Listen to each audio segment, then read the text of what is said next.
गुरुजी, चेतना की दृष्टि से देखने से जीवन जो है नित्य नवीन एक्सपैंडिंग है, ऐसा लगता है।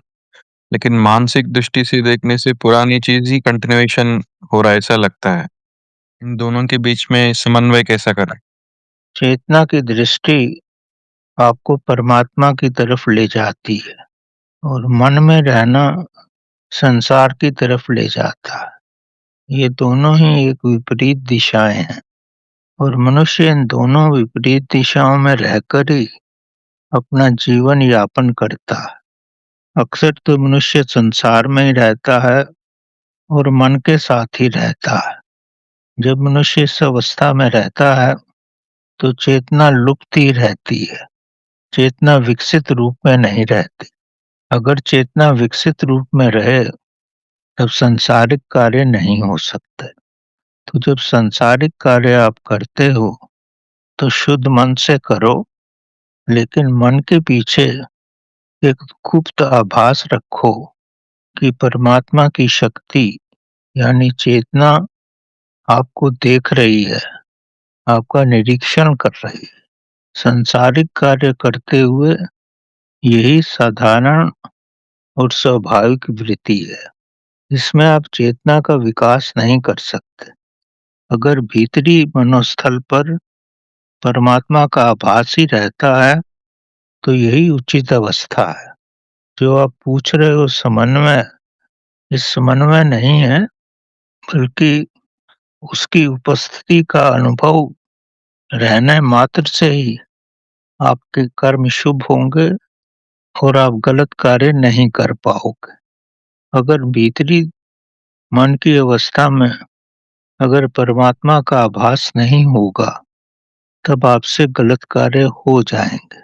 समन्वय के रूप में यही समझो कि आप मन की भीतरी अवस्था में अनुभव करो कि आपको महाशक्ति देख रही है। अगर कुछ भी गलत करोगे तो दंड पाओगे।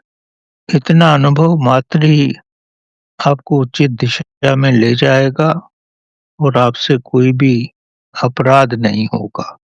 ये ऐसा है कि जैसा खाने में नमक पड़ा है। नमक तो बहुत थोड़ी मात्रा में होता है, लेकिन तभी भोजन का स्वाद आता है। तो प्रभु के समन्वय को सांसारिक कार्य में करते हुए नमक का रूप ही समझो, तब आपको अच्छा भी लगेगा और आपसे कोई गलत कार्य भी नहीं होगा और आप बड़ू ही सुचारू रूप से संसार में रह पाओगे। और एक दूसरी रूप से ये समझो कि आप परमात्मा के साथ भी हो। और जब आप परमात्मा के साथ रहना चाहते हो, ध्यान में हो, तब मन पूर्ण रूप से शून्य होना चाहिए। तब मन की उपस्थिति का कोई मकसद नहीं होता। लेकिन व्यक्ति क्या करता है, सांसारिक कार्य में प्रभु का ध्यान नहीं रखता और जब प्रभु की तरफ लगा होता है तो प्रभु की तरफ तो लगता ही नहीं है। वो विचारों में ही भटकता रहता है। यही सबसे बड़ी कठिनाई है। तो जब प्रभु के साथ हो तब तो संसार की जरूरत ही नहीं। तो मन शून्य अवस्था में होना चाहिए और जब सांसारिक कार्य में हो तो प्रभु की शक्ति गुप्त रूप से आपके मन की गहराई में होनी चाहिए। कार्य आपको मन से ही करना है। अगर शक्ति प्रभु की आपके आंतरिक स्थल पर रहेगी तो आप कुछ भी गलत कार्य नहीं कर पाओगे। यही स्मरण रखो और यही जीने की उचित विधि भी है।